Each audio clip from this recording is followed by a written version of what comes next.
피판 기자단 활동을 시작하고 첫 기획 기사를 쓰게 되었을 때는 많은 어려움이 있었는데 매달 월간 회의를 진행하면서 피드백을 받으면서 점점 더 수월하게 기사를 작성하는 제 자신을 발견할 수 있었습니다. 그 덕분에 6개월 동안 저 스스로 많이 성장했고 그만큼 뜻깊은 활동이었습니다. 네, 우선 감정을 말하자면 시원섭섭하다고 말씀드릴 수 있을 것 같아요. 6개월 동안 제 이름으로 된 기사를 낼 수 있는 이런 좋은 기회를 받아서 한 달에 몇 개씩 기사를 쓰면서 맨날 뭐하지 이렇게 기사를 맨날 생각을 했었는데 이제 그거를 안 하니까 뭔가 좀 허전한 느낌이 지금 좀 들고 있어요. 저는 활동했던 6개월이 되게 빨리 지나간 것 같고 여러 분야의 기사를 작성할 수 있어서 되게 값진 경험이라고 생각합니다.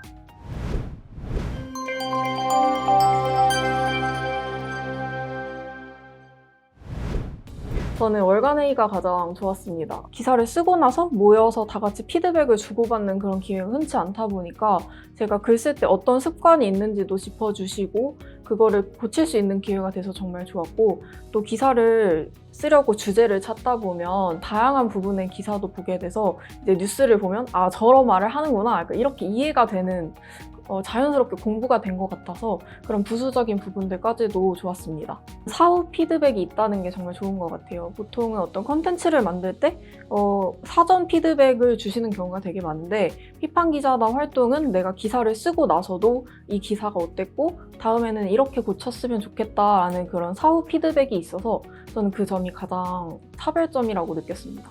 아무래도 빠른 소통이 가장 좋았던 것 같은데요. 그 다른 운영부를 거치는 것 없이 직접적으로 1대1로 그 소통을 할 수 있었던 것이 가장 좋았던 것 같습니다. 교내 신문사 활동을 한번 했었는데요. 그때는 아무래도 학교 신문사이다 보니까 주로 교내 행사를 취재하거나 제가 쓸 수 있는 주제가 굉장히 한정적이었는데 그 반면에 피판 기자단은 제가 쓰고 싶은 주제를 자유롭게 제한받지 않고 쓸 수 있다는 점이 다른 점인 것 같습니다.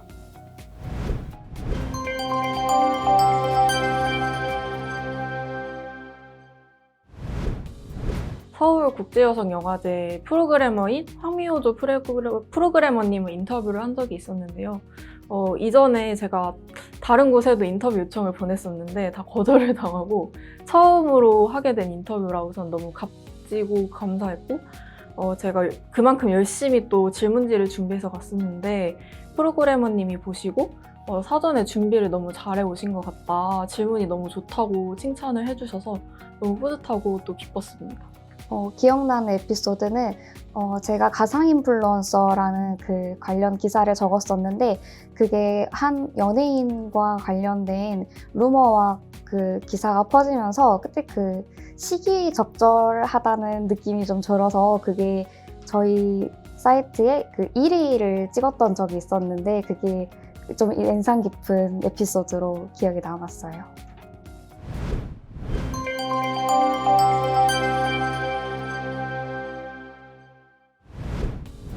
부모님께서는 그 한국연예스포츠신문 웹사이트에 직접 가입하셔서 제 기사가 올라올 때마다 다 읽어보시고 친구들도 제가 친구들 인터뷰 내용을 인용하면 친구들이 그 기사를 잘 읽었다고 보내줄 때마다 굉장히 뿌듯했습니다. 제가 우선 친구나 가족 인터뷰를 되게 많이 싫었거든요. 그래서 자기 인터뷰 나온 거 보면 되게 좋아하더라고요. 그래서 그런 거 보면 또 뿌듯했고 제가 저보고 멋지다고 해주는 친구들도 많아가지고 기분 되게 좋았습니다.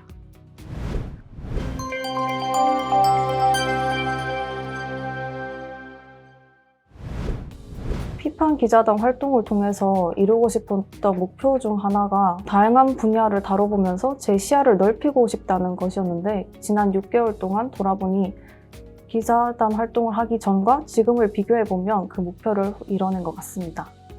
꼭 의문점을 시사하는 것만이 좋은 기사가 아니라 잘 정리해서 전달하는 것도 이상적인 기사다라는 것을 느끼게 되었습니다. 글의 구조를 잡는 훈련이 된 것 같다라는 생각이 들어요. 처음에는 개요를 쓰면 거의 브레인스토밍 수준으로 완전 중구난방이었는데 이제 나중에 보면은 훨씬 그 시간도 단축이 많이 되고 이제 착착착착 그렇게 구조를 만들게 되는, 그렇게 되었고요. 또 피드백을 계속 받다 보니까 제가 반복되는 내용이 있다든지 아니면 결론의 내용이 애매모호하다 이런 지적을 많이 받았었는데 내가 이런 습관이 있구나를 알게 되니까 좀 더 신경을 쓰게 되고 나중에는 그래도 좀 개선이 많이 돼가지고 그런 부분이 달라진 것 같습니다.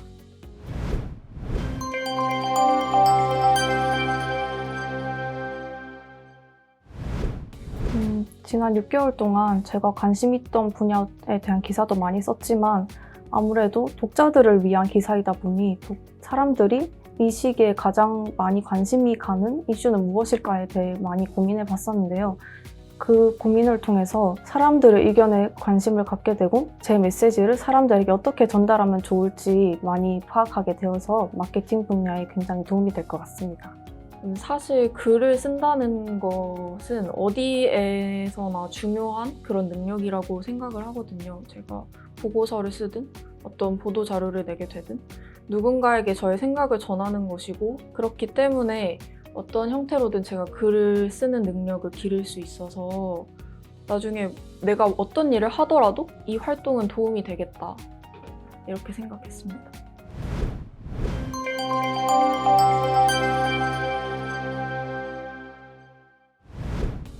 색다른 시도? 색다른 시도라고 생각해요. 왜냐면 사회 분야에만 관심이 많다고 생각했는데 기사를 작성하면서 경제나 문화 부분에도 되게 관심이 많다고 생각이 들어가지고 색다른 시도라고 정리하고 싶어요. 저에게 비판 기자단은 도전이었는데요. 평소에는 도전하지 못했던 대외 활동에 직접 기획 기사를 쓰고 이렇게 지원할 수 있게 되었고 저도 이제 노력만 하면 제가 원하는 일을 할 수 있겠구나 이런 자신감도 생겼습니다. 저에게 구름판 같은 활동이다 이렇게 생각을 했습니다. 그 구름판 한 그 띠밑에 넘을 때 이렇게 발 구르는 그런 걸 말하는 건데요.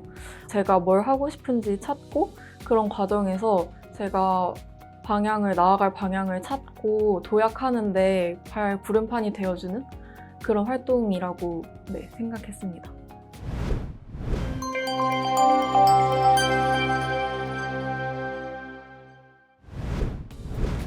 우선 자기 이름으로 기사를 낼 수 있다는 기회가 정말 흔치 않은 기회고 소중한 기회이니까 이번 기회에 할 수 있는 걸 정말 다 해보셨으면 좋겠습니다.